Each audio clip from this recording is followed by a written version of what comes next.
Thanks, Doc. Yeah. Thank you. I get the same reaction in the sauna. Good evening, everyone. So President Trump is reportedly doing major renovations in the White House. His first project, turning the Rose Garden into a patio. But first, they'll have to get rid of the souvenirs the previous tenant left on the grass. That's an actual real photo, guys. Excellent graphic. President Trump signed an order today to dismantle the Department of Education. Yep. Soon, employees will be reading their pink slips at a third grade level. Meanwhile, one angry ex-employee claims it was the worst thing to happen since Nazis won the Civil War. Because, you know, they're stupid. The Trump White House paused $175 million in funding to UPenn over their trans athlete policy. True, the trans athletes are now taking their balls and going home. And soon the only wangs in the locker rooms will be transfer students from China. Yeah, clever, huh? Well, you can definitely tell spring is here. In Central Park this afternoon, I saw a rat catching a Frisbee. On my way into work this morning, I saw my Uber driver applying sunblock to his middle finger.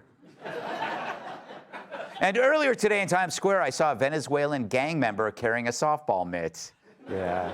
Hey, we're playing MS-13 tonight.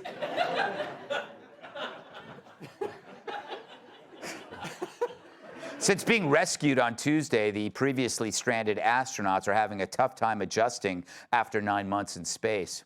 True, both were last seen orbiting J.B. Pritzker. Old habits. Hilaria Baldwin defended lashing out at her husband Alec during an awkward red carpet interview. She claimed he was man-terrupting, which sure beats man-slaughtering.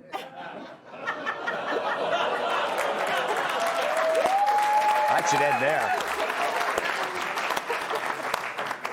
Well played, sir. Yes. Well played. And finally, U.S. border officials in Indiana have confiscated nearly $10,000 worth of fake Botox products. Yeah, you'll never guess who's seeking the death penalty. All right.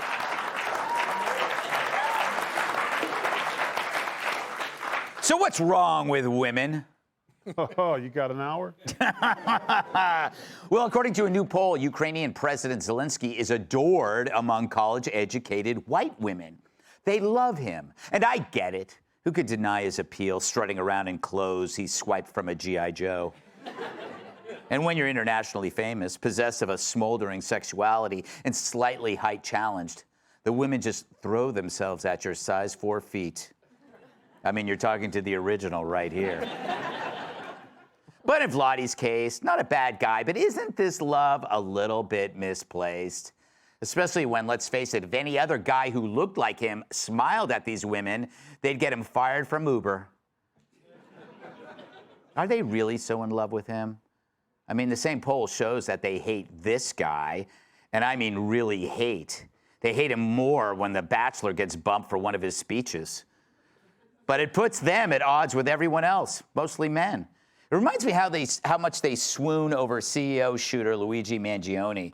Dozens of young women showed up in court to support a loner who killed a family man. His own family wasn't present. It's a reoccurring pattern, this misplaced empathy. So here we are, post-feminism, and congrats, smart white girls, you've won. I hereby award you your prize, the raging dumpster fire identifying as your life, which is burning like a Las Vegas Tesla dealership. And it's hate that makes it burn. White women despise Trump, Vance, and of course, the Republican Party. And what do they love? Well, you guessed it, DEI. And why not? Merit is a masculine evil, right up there with a Dutch oven.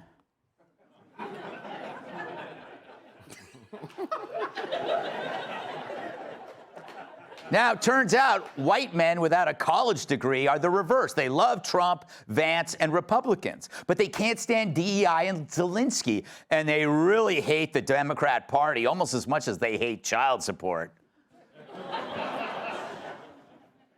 But these numbers matter because whites still make up 71% of the American electorate. So it appears white women have educated the Dems right out of winning elections. It's weird. They used to be the ones with the common sense, the practical ones who kept men out of the ER when they had bright ideas involving ladders, skateboards, and chainsaws. I mean, you were the ones who stepped in when we said, "Watch this, honey, hold my beer." Well, until you decided the man you wanted holding a beer was this fella. But that practicality and undeniable capacity for love is being hijacked. It's not just for Mangione. This misplaced compassion rewards men on death row with regular marriage proposals. Hell, the Manson family were mostly female, who loyally followed another short guy into the darkness. It's why I won't grow facial hair. I don't need more fans. Look at college campuses with protests of mostly women screaming in support of men who aren't worth a second of their time. I mean, do you think Mahmoud Khalil is up on the best brunch spots for avocado toast? He probably doesn't even shave his back. Remember all those BLM social media posts during 2020's Summer of Love? Yeah, some love. You really see love do over $1 billion in damage. But it offered a low-effort virtue signal from afar without understanding the real things at stake, like the crime and destruction it caused, not to mention BLM scamming them blind. All of this is a hijacking of the maternal instinct, and women don't even know it's happening, even when they're in the back of a police car wearing flex cuffs. The maternal instinct is to care, just like the paternal instinct is to keep a family safe. But these visceral feelings can be exploited and twisted. Young females think such activism gives them agency and power, but it leaves them alone and broke, especially when it's time to pay for their useless college degrees. Then they demand plumbers and truckers to pick up the tab. It's no wonder liberal women are miserable, but conservatives aren't. According to new research, conservative women are less likely to see themselves as victims of larger structures and to less catastrophize about public events. They're also more likely to prioritize marriage, family, while embracing the differences between men and women. They swim in gratitude as lefties drown themselves in resentment, antidepressants, and meow mix. The only thing they have left, sadly, is an enabling Democrat Party, an abusive boyfriend that sustains their misery. Talk about marrying down. Let's welcome tonight's guest. He's here to make amends for appearing on Fox and Friends, Charlie Hertz. People at his shows usually bring something to read. Comedian Dave Landau. This lady talks so fast she once sprained a tonsil. Co-host of Outnumbered, Emily Campagno. And he can rip a phone company in half. New York Times best-selling author, comedian, and former NWA World Champion Tyrus.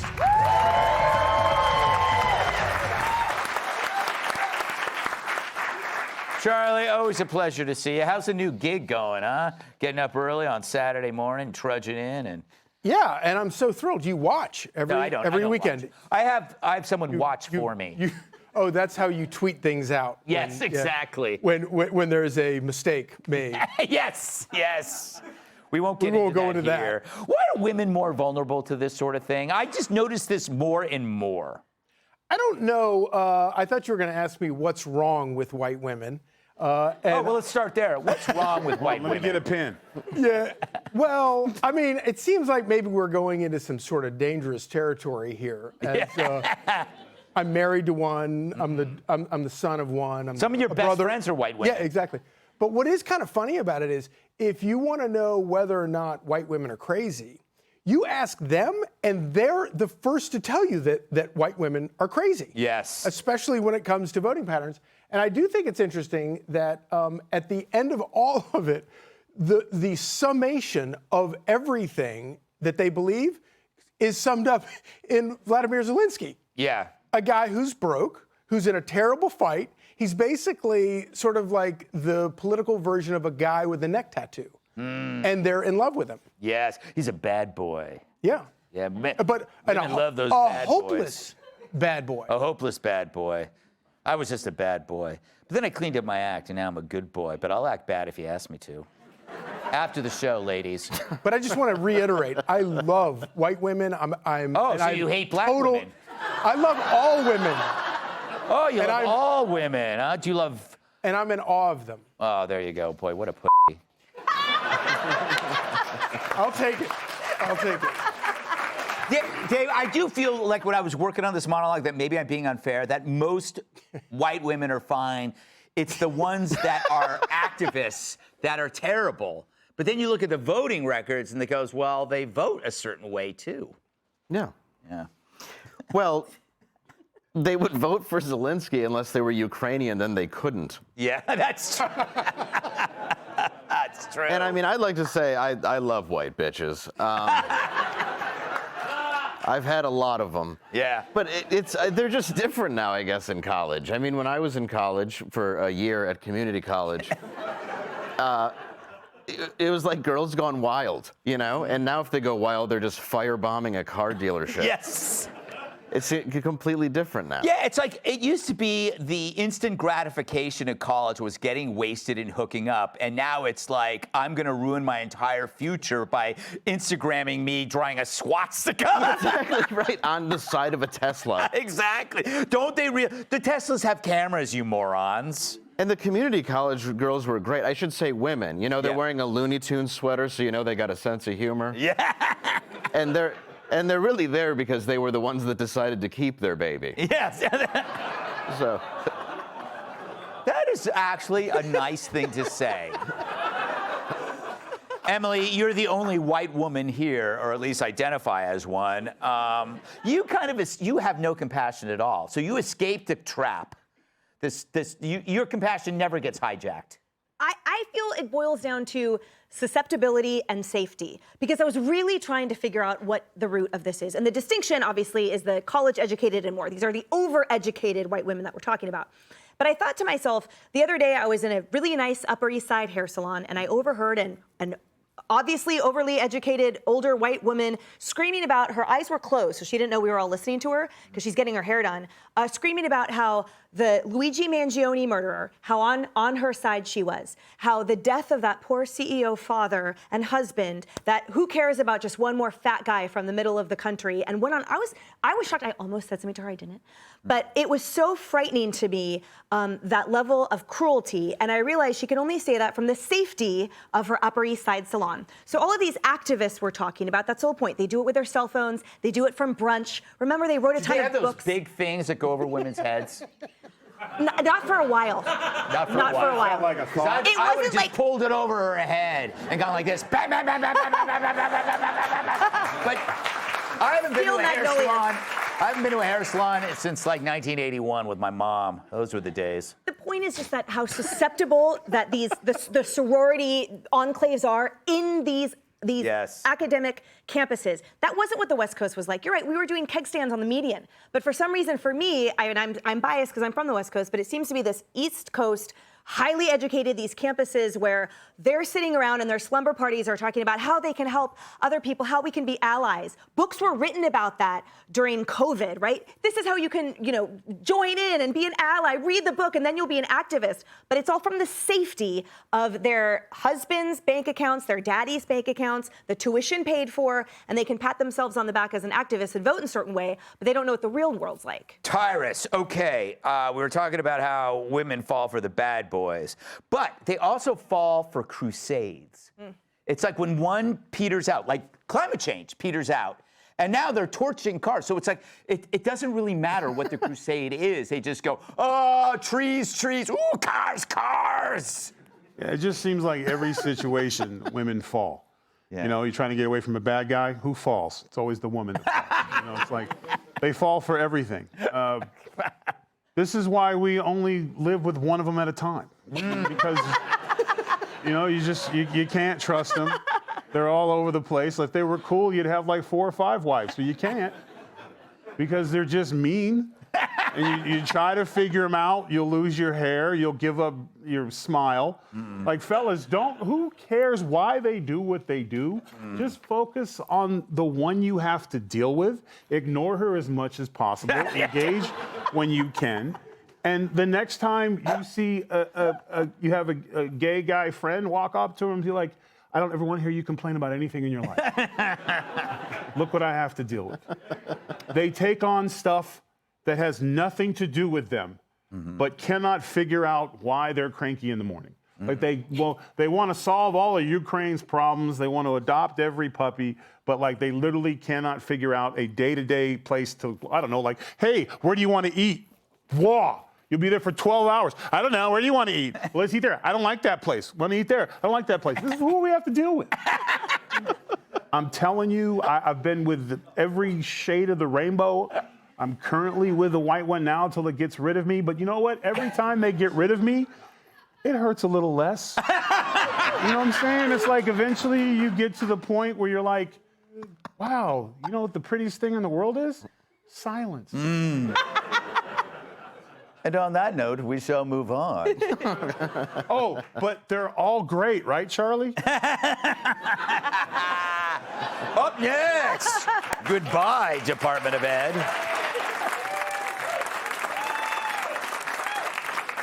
If you'll be in the New York area and would like tickets to see Gutfeld, go to foxnews.com/Gutfeld and click on the link to join our studio audience. Hey, Sean Hannity here. Hey, click here to subscribe to Fox News YouTube page and catch our hottest interviews and most compelling analysis. You will not get it anywhere else.